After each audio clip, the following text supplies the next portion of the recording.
नमस्कार, अग्निपथ देख रहे हैं आप और मैं हूं आपके साथ राखी। अब आतंकी जैविक और उर्वरक धमाकों से लैस होकर आपके इर्द गिर्द बड़े खतरे की तरह मंडरा रहे हैं। यह है देश में कुख्यात डॉक्टर टेरर मॉड्यूल।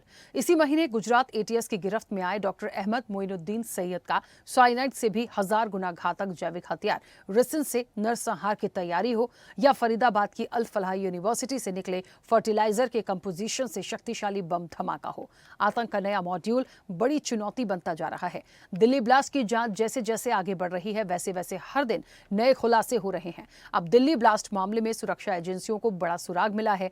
एनआईए की जांच में पता चला है कि आतंकवादी ड्रोन तकनीक में बदलाव कर रॉकेट मॉडल से बम धमाके की साजिश रच रहे थे। इस खतरनाक प्लानिंग में वे कई तकनीकी विशेषज्ञों की मदद लेने की कोशिश कर रहे थे। आतंकवादी ड्रोन के जरिए बम धमाका करना चाहते थे जिससे वे महत्वपूर्ण स्थानों को निशाना बना सकते थे। इस खुलासे से आतंकवाद की रणनीति और तकनीकी की एक खौफनाक तस्वीर सामने आई है। तफ्तीश में पता चला है कि जैश ए मोहम्मद के आतंकी उमर मोहम्मद ने इस हमले को एक शू बॉम्बर की तरह अंजाम दिया। एनआईए की कार्रवाई में एजेंसी ने एक और संदिग्ध को गिरफ्तार किया है, जिसके बाद इस टेरर मॉड्यूल की खतरनाक प्लानिंग का खुलासा हुआ। जांच में पता चला है कि आरोपी ड्रोन और छोटे रॉकेट का इस्तेमाल कर आतंकी संगठन हमास जैसी तकनीक से सिलसिलेवार हमलों की तैयारी कर रहे थे। दरअसल जिस जसीर बिलाल वानी उर्फ दानिश को गिरफ्तार किया गया वो आत्मघाती हमलावर उमर का सहयोगी था। दानिश ने कई तकनीकी तैयारियों में मदद की थी। जांच में सामने आया कि वो ड्रोन को मॉडिफाई करने और मिनी रॉकेट तैयार करने की कोशिश कर रहा था।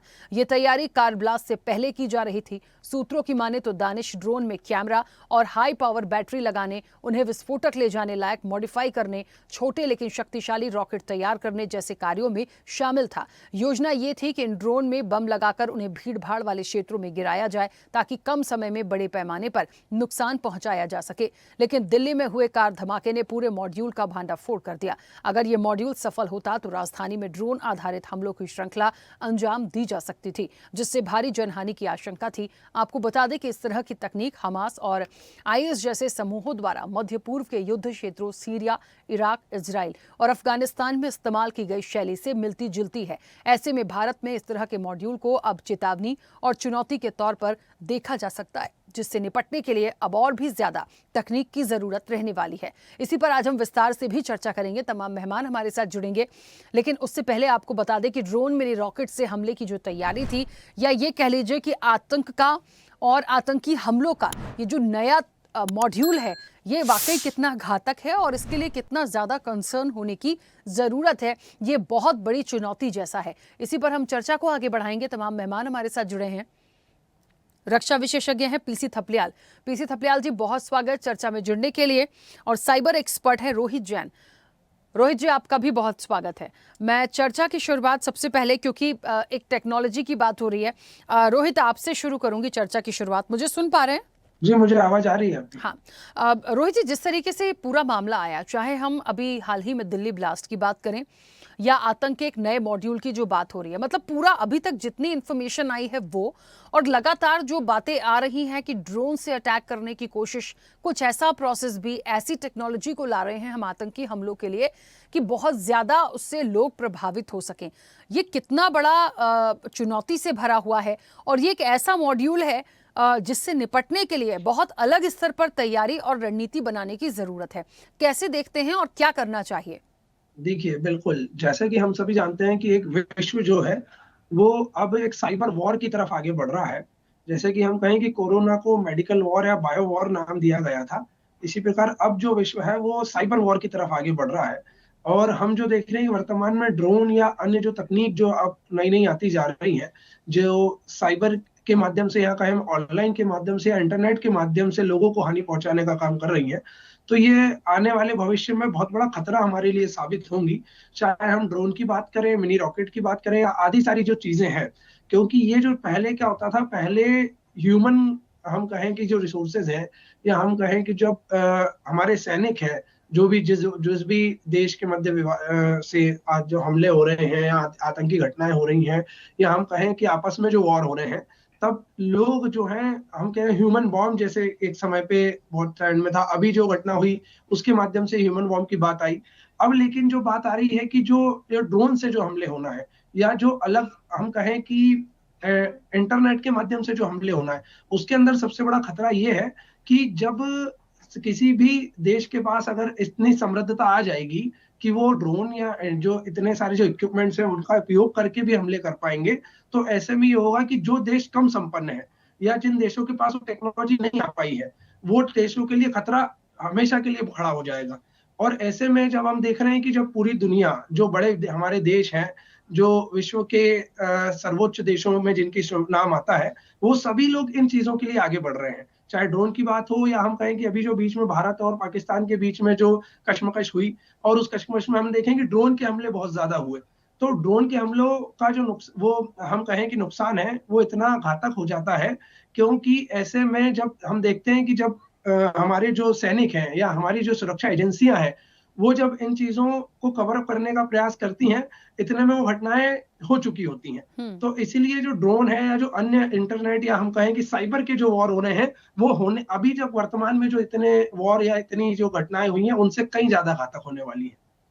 ठीक है, वापस आऊंगी। पीसी थपलियाल जी, मुझे सुन पा रहे हैं? जी। पीसी थपलियाल जी, क्योंकि आप एक रक्षा विशेषज्ञ हैं, बहुत महत्वपूर्ण हो जाता है और बहुत अच्छा विश्लेषण आप इस पर दे सकते हैं। ये जो आतंकवाद का या आतंकी घटनाओं के लिए ये जो तकनीक चेंज की जा रही है, या इसको एक नाम ही है, इसका मॉड्यूल कहा ही इसलिए जा रहा है कि आप कितनी चीजें लेकर आ रही हैं, कितनी बड़ी चुनौती है, और इससे निपटने के लिए किन तरह की चीजों पर भारत को सोचना होगा, हर स्टेट को इवन सोचना होगा। क्योंकि हाल ही में कुछ घटनाएं हुई, कुछ पहले करने की कोशिश की गई, और जो अब तक की जांच में जो खुलासे हो रहे हैं, जो प्लानिंग्स थी, वो कई सवाल खड़े करती।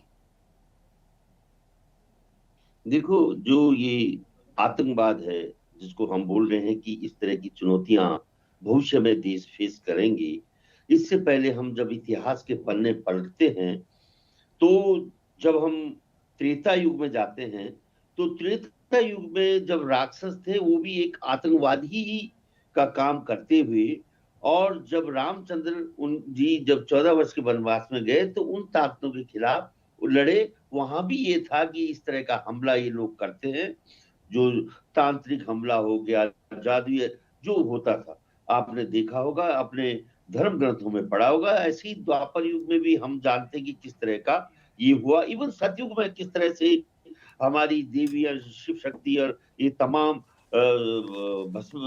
राक्षसों के खिलाफ लड़े। उसी तरह आज जो यहाँ पे जो आधुनिक जो समय हमारे सामने खड़ा है, तो हमारे समय का जो है ये मार्क्सवाद से पैदा हुआ था, जब मार्क्स ने ये कहा था कि गरीब और अमीर की, देखो टेक्निक का सही डिस्कस कर रहे हैं, लेकिन टेक्निक ये हुआ क्यों, व्हाई इज द आतंकवाद। आतंकवाद का जनरेशन को अगर हम समझ सके, तो आतंकवाद को वहां से खत्म किया जा सकता है, न कि इसका काउंटर सोच के, क्योंकि काउंटर बहुत डिफिकल्ट काम है। मतलब अगर आप ये देखोगे कि इजराइल जैसा शक्तिशाली देश हमास के आगे किस तरह से, जो आपने देखा होगा कि वहां पे क्या युद्ध की परिस्थितियां हुई थी, हमने देखा था। और वहां पे हमने पाया था कि छोटा देश होते हुए भी इजराइल के शक्तिशाली देश को वो जो आतंकवादी संगठन थे, उन्होंने बड़ी चुनौती दी। और अफगानिस्तान में भी इतनी बड़ी चुनौती मिली आतंकवादी संगठनों से कि वो अब स्वयं सत्ता में है, और वहां से अमेरिका जैसे देश को और रशिया को भागना पड़ा। तो हम भारत के देश, अगर हम ये सोच सकते हैं कि हम इनका काउंटर बना के इन पे विजय हासिल करेंगे, ये हमारी मूर्खता है। हमें उन कारणों को ढूंढना पड़ेगा जिन कारणों के कारण आतंकवाद, उग्रवाद, नक्सलवाद पैदा होता है। अगर हमने इसको जड़ से खत्म करना चाहा है, तो हमें उन कारणों में जाना पड़ेगा, उसके विश्लेषण करने पड़ेंगे। और जिस तरह की राजनीति इस समय जब संचालित हो रही है, जिसको बोलते हैं नफरती राजनीति, तो उसमें ऐसी रिपरवेशन आएंगी ही आएंगी। क्योंकि हम जिस तरह से विश्व जा रहा है, जिस तरह हमारा भारत में एक क्षेत्रवाद पनप रहा है, धर्मवाद पनप रहा है, तो ये हमारे लिए और बड़ी चुनौती है। यही कारण है कि भारत के जितने भी बड़े धनी लोग हैं, वो यहाँ से पलायन जा रहे हैं देश छोड़ के। ये हम अगर इस चीज को अनदेखा करेंगे, पर अगर हम ये सोचेंगे कि ये हमारा ये आलोचना हो गई है सत्तासीनों की, तो हमारी भूल होगी अगर हम सुरक्षित भारत चाहते हैं। क्योंकि आज कितना, मैं लोगों को पहले ही बोलता था, मैं आज से नहीं 10 साल, जब हम मुस्लिम समुदाय के खिलाफ उन सबको आतंकवादी मानकर चल रहे थे, इवन हमने कोरोना में उनको बख्शा नहीं। हमने बोला साहब ये सब्जी बेच रहे हैं, ये सब्जी में कोरोना फैला रहे हैं। हमने बोला साहब ये फल काट रहे, तो मैंने किस तरह से उस समय समाज में लड़ाई लड़ी। मैंने कहा देखो, नाहियों के कारण कहीं कोरोना नहीं फैलता, ये कोरोना के कैरियर नहीं है। तो यहां तक की राजनीति ने नफरत फैलाते फैलाते आज हम वहां स्थिति में पहुंच गए, जब हम लोगों को और समाज को ये बता रहे हैं कि साहब डॉक्टर हैं इसमें, देखो इस समुदाय के इतने बड़े इंटेलेक्चुअल भी इसमें शामिल हो गए हैं। तो ये चिंता का विषय बनता है, क्योंकि आखिर डॉक्टर क्यों इस तरफ जा रहे हैं, यहाँ पे हमें अब आत्ममंथन करना पड़ेगा। क्योंकि हमारा देश बहुत बड़ा देश है, हमारे देश की जनसंख्या में मैंने कहा था कि अगर एक समुदाय के हाथ में पूरा सर्विस सेक्टर है, वे सब्जी बेचते हैं, पूरी फल उद्योग उन लोगों के हाथ में है, और अगर उनकी मंशा कहीं खराब हुई, अगर कोई ऐसे लोग उनको दिशा निर्देश करने लग गए, क्योंकि वो हमारा थोड़ा अनभिज्ञ अनपढ़ समाज भी है, और अगर इस तरह की घटना में बढ़ावा हुआ तो हमारा जीना दुश्वार हो जाएगा।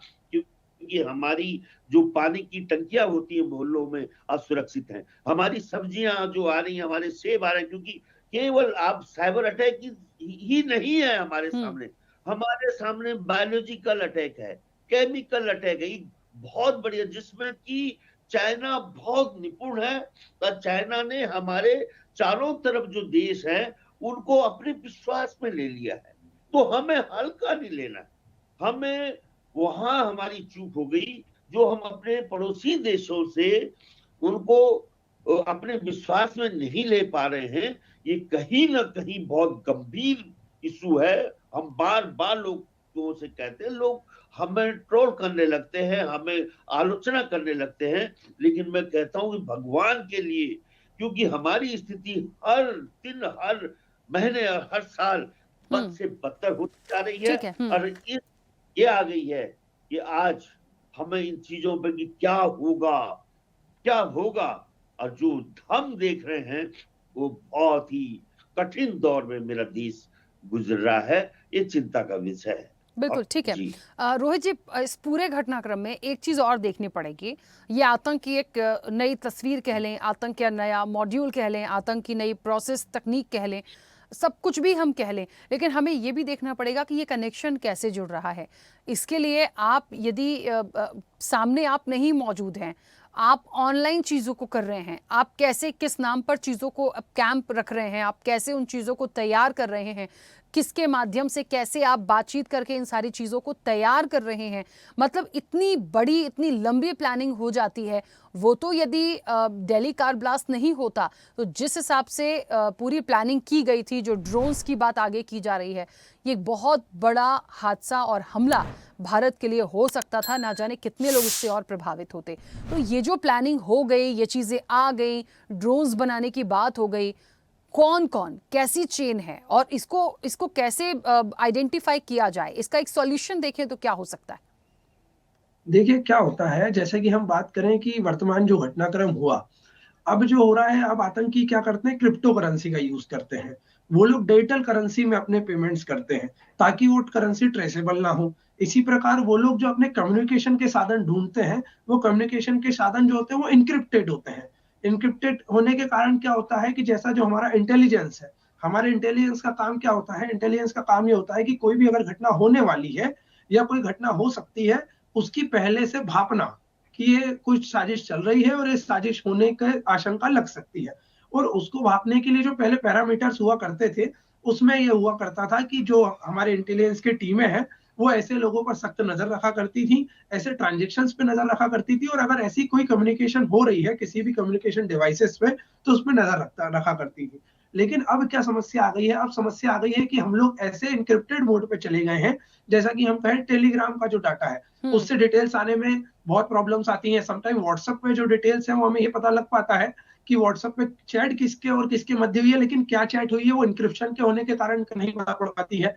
तो ऐसी सारी जो चीजें हैं वो एक बहुत बड़ा ब्लॉकेज हमारे सामने के खड़ा हो गया है, क्योंकि अब चाहे वो व्हाट्सएप की जो पॉलिसी है वो इंक्रिप्शन की पॉलिसी इसलिए है कि हमारे बीच में जो बातचीत हो रही है वो सेफ रहे, उसका बीच का कोई और तीसरा थर्ड पार्टी जो है उसको एक्सेस ना कर पाए। लेकिन जो आतंकी है या जो टेररिस्ट जो लोग हैं वो लोग इन सब चीजों का मिसयूज कर रहे हैं। जस्ट लाइक कि ड्रोन्स जो है वो ड्रोन्स का जो उपयोग आया था कि एग्रीकल्चर फील्ड्स में आदि सारे हमारे डिलीवरी पार्टनर्स के रूप में ड्रोन्स एक बहुत कामगार भूमिका निभा सकते थे। ड्रोन्स हमारे सर्वेलांस को, ऐसी जगह जहाँ भीड़ भाड़ वाली जगह है वहां अगर पुलिस को या आर्मी को सर्वेलांस करना है तो उसमें ड्रोन्स का उपयोग किया जा सकता था। लेकिन उसका दुरुपयोग जो है वो जो आतंकवादी हैं वो कर रहे हैं। तो जो सबसे बड़ी समस्या हम जो कह रहे हैं कि वो जो इनको इंटेलिजेंस को सर्च आउट करने में प्रॉब्लम आ रही है, उसका सबसे बड़ा कारण है कि जो क्रिप्टो करेंसी के जो ऑनलाइन ट्रांजेक्शन हो रहे हैं जिसको ट्रेस करना बहुत पॉसिबल नहीं हो पाता है, क्योंकि हमें उसको ट्रेस करने के लिए सबसे बड़ा, जैसे कि इसको लेकर के भारत सरकार एक नया कानून लाने वाली है जिसको पर्सनल डाटा प्रोटेक्शन बिल कहा गया है। अब पर्सनल डाटा प्रोटेक्शन बिल का अर्थ जो है या उस कानून का हम कहें कि सार जो है वो ये है कि जो भी कंपनी इंटरनेट या हम कहें कम्युनिकेशन डिवाइस की सर्विसेज प्रोवाइड कर रही हैं, चाहे वो व्हाट्सएप हो, टेलीग्राम हो, फेसबुक हो या अन्य कोई भी ऐसी कंपनी है, आज के दिनांक में होता क्या है, इन सबके सर्वर रूम विदेशों में है। ये जो भी डाटा इंडिया में जो भी एक्टिविटी हो रही है उन सबका डाटा स्टोर होकर विदेश में जाके सेव होता है इन कंपनी की पॉलिसी के माध्यम से। पर पर्सनल डाटा प्रोटेक्शन बिल जो काफी टाइम से पेंडिंग है और अब चाह रहे हैं, हो सकता है कि अगले सेशन में पास हो, उसके तहत ये नियम बनाया गया है कि अगर कोई भी जो बड़ी कंपनी है वो इंडिया में व्यापार करना चाहती है, इंडिया में सर्विस देना चाहती है, तो उन्हें अपने डाटा सर्वर्स रूम इंडिया में बनाने होंगे। उसका फायदा हमें ये मिलेगा कि अगर ऐसी कोई आतंकी गतिविधि या ऐसी कोई हम कहें कि इलीगल चीजें, एक्टिविटीज अगर कहीं हो रही हैं और उसकी किसी भी कम्युनिकेशन डिवाइसेस पे उसको लेकर के कोई चैट हो रही है या किसी प्रकार की कोई गतिविधि हो रही है, तो हम चाहेंगे तो उसका डाटा हमें जल्दी मिल पाएगा। तो ये जो कई सारी चीजें हैं जिनका माध्यम से हम कर सकते हैं। इसी प्रकार हम कहें कि भारतीय जो हमारी सेना है वो भी इन लोगों के लेकर के काफी एक्टिव है। जैसे कि वर्तमान में कुछ ही समय पूर्व एक जो सूचना प्राप्त हुई थी जिसके अंदर बताया गया था कि जो हमारे डीआरडीओ जो है, जो सेना की एक बहुत बड़ी एजेंसी है डीआरडीओ, जो जिसके डायरेक्टर डॉक्टर बी के दास जी हैं, उन्होंने जानकारी दी थी कि भारत ने हाल ही में एक ऐसा लेजर सिस्टम बनाया है जिसकी 30 किलोवाट की क्षमता है, जो छोटे ड्रोन्स या विमान जो है उनको नेबुलाइज कर सकता है, उन्हें खत्म कर सकता है। और ऐसा करने वाला भारत चौथे नंबर का देश बन चुका है। तो हम लोग जो है उन सब चीजों में सडर तो हो पा रहे हैं, हम लोग उन चीजों को कवर अप करने के लिए भी काम कर रहे हैं, लेकिन जहां तक जो प्रॉब्लम आती है वो इंटेलिजेंस को सबसे बड़ी आती है कि जैसा कि अभी हमने घटनाक्रम देखा कि जो बाद में जो आरोपी निकले या जो आतंकवादी निकले हैं वो लोग डॉक्टर कम्युनिटी से थे, वो लोग मेडिकल फील्ड से काम करने वाले, रेगुलर इंडिया में अपनी सर्विसेज प्रोवाइड कर रहे थे डॉक्टर के रूप में। उन लोगों के बीच में चैट हुई, उन लोगों के बीच में एक हुआ, उन लोगों को विदेशों से फंडिंग आई, उस विदेशों की फंडिंग से उन्होंने डार्क वेब के माध्यम से, जैसा कि अभी जानकारी हमें मिली थी कि डार्क वेब से उन्होंने ये जो सब्सटेंस था, जो विस्फोटक पदार्थ था वो खरीदा। तो जैसे कि डार्क वेब हमारे लिए एक बहुत बड़ा खतरा बना हुआ है। तो ये जो चीजें हैं, जब तक कि हम ऐसे कानून के तहत जल्दी आगे नहीं बढ़ जाते जिसके तहत भारत को अपना डाटा जो है वो जल्दी मिल पाए, या जो इन चैट्स के माध्यम से इंक्रिप्टेड डाटा जो फैल रहा है उस इंक्रिप्टेड डाटा को भारत को प्राप्त होना जल्दी से जल्दी प्राप्त ना हो जाए, जब तक के लिए हमारे देश के लिए, अन्य जो देश है उनके लिए एक बहुत बड़ी समस्या बनी रहेगी। बिल्कुल ठीक है। और इन सारी चीज़ों पर काम करने के लिए, हालांकि आपने तो टेक्निकली देखें तो बहुत सारी चीज़ों को क्लियर कर दिया और क्या होना चाहिए वो भी बातें हैं, लेकिन अब उस पर काम कितनी जल्दी होगा, कैसे चीज़ें होंगी। लेकिन इससे भी महत्वपूर्ण ये है पीसी थपलियाल जी कि ये सारी चीज़ें क्यों हो रही हैं और कैसे हो रही हैं। इस टेक्नोलॉजी को यदि यूज़ कर रहे हैं और इस तरीके को बदलाव कर रहे हैं इन घटनाओं के लिए, तो ठीक है, किसको पकड़ना है, किसका डेटा आएगा नहीं आएगा ये बात की चीज़ है, लेकिन इन सारी टेक्नोलॉजी को लेकर जो काम हो रहा है, जो एक विचारधारा डेवलप हो रही है, उन सारी चीज़ों के लिए क्या करने की ज़रूरत है, क्योंकि इससे निपटना तो होगा। देखो, मैंने पहले ही बताया था कि इसमें सोचना पड़ेगा कि हम किस तरह की, जिस तरह से आप देखो कि हम कोई भी देश ये कहता है कि हम संविधान के मुताबिक चलेंगे, कोई भी देश ये कहता है कि हम सबको बराबर दृष्टि से देखेंगे, हर जो समाज की संरचना को राजनीति को समझना होगा। और जहां तक जो साइबर अटैक की जो बातें चल रही हैं, साइबर अटैक वो कदापि साइबर अटैक की श्रेणी में हम नहीं ले सकते कि जो अम्यूनिशन इन्होंने इकट्ठा किया हुआ था डॉक्टर वगैरह ने, क्योंकि ये वैसा ही है। कोई भी युद्ध है, युद्ध में आपने देखा कि जो हमारा ऑपरेशन सिंदूर हुआ था उसमें ड्रोन का यूज हुआ, मिसाइल्स का यूज हुआ, मिसाइल प्रोडक्शन सिस्टम का यूज हुआ, और इसके अलावा हमने देखा कि जो आर्मी है उसका यूज कम हुआ। लेकिन अगर कभी भी किसी चीज की फिनिशिंग करनी है तो ग्राउंड वर्क, और ग्राउंड वर्क कैसे रोकना है ये हमारी प्रायोरिटी होनी चाहिए। क्योंकि सूचना के मामले में आप ही देखिए कि हमारा पुलवामा होता है और हम कहते हैं कि पाकिस्तान से सीमाओं को क्रॉस करते हुए अम्यूनिशन पुलवामा पहुंच गया। पहलगाम होता है, हम कहते हैं कि साहब सीमाओं को क्रॉस करके अम्यूनिशन हमारा पहलगाम में पहुंच गया और आज दिन तक हम उनको नहीं पकड़ पाए। तो ये जो सीमाओं की सुरक्षा है इसको अनदेखा क्यों किया जा रहा है? कोई जिम्मेदारी क्यों नहीं ले रहा है? साइबर अटैक तो बहुत बात की चीज है, क्योंकि साइबर अटैक में कोई भी आतंकवादी संगठन आपने नहीं देखा होगा कि वो ड्रोन फायर कर रहा है, ड्रोन यूज कर रहा है, क्योंकि आतंकवादी संगठन हमेशा दिखना नहीं चाहता। वो सामने से वार नहीं करता, उसको गुरिल्ला वार कहते हैं। जब चाइना में माओ से तुंग ने जब चाइना में अपना साम्राज्य स्थापित किया तो उन्होंने गुरिल्ला वारफेयर की थ्योरी दी थी। वही गुरिल्ला वारफेयर आज आतंकवादी संगठन, उग्रवादी संगठन, नक्सलवादी संगठन प्रयोग में लाते हैं। वही खुलेआम नहीं लड़ते कि साहब हमने मिसाइल फायर कर दी और फिर तो युद्ध ही हो गया और वो 2 मिनट में डिटेक्ट हो जाएंगे। वो छुपके वार करते हैं, हमारे बीच में रहकर वार करते हैं, और हमारे बीच में रहकर वो वहां पे केवल हमारा जो इंटरनल सिक्योरिटी सिस्टम है वो फेल क्यों हो रहा है? हमारी रॉ कहाँ है? हमारी सीबीआई कहाँ है? क्या सीबीआई को हम केवल नेताओं के पीछे लगा रहे हैं या पुलिस को हम केवल नेताओं की सुरक्षा दे रहे हैं? जनता आज इस देश में असुरक्षित होती जा रही है, ये चिंता का विषय है। बिल्कुल किस ठीक है, तरह से हमने आर्मी को अग्निवीर कर दिया, हमने वहां भी कॉन्ट्रैक्ट बेस पे अपनी आर्मी को कर दिया, वो चिंता की बात है। क्योंकि बहुत शिद्दत से सीमाओं की रक्षा करनी पड़ेगी मैडम, तभी ये आतंकवाद रुक सकता है। और साइबर अटैक जो ये हो रहे हैं ये बहुत बात की चीज है, जमीनी चीज नहीं है। क्योंकि आतंकवादी जमीन ढूंढता है, जमीन, और जमीन में जैसे लाल किला के आगे जमीन में उसने ब्लास्ट किया, उन कारणों को ढूंढना चाहिए कि हमने लाल किला के आगे खड़ी हुई कार को क्यों डिटेक्ट नहीं कर पाए। ये जो सिस्टम, ये हमारा इंटरनल सिस्टम बहुत कमजोर होता जा रहा है। हम फ्रांस में रहे, हमने फ्रांस में देखा कि एक कदम हम रखते हैं तो पुलिस इतनी सतर्क है कि उसका हमारा अगला कदम के बारे में उनके सवाल खड़े होते हैं।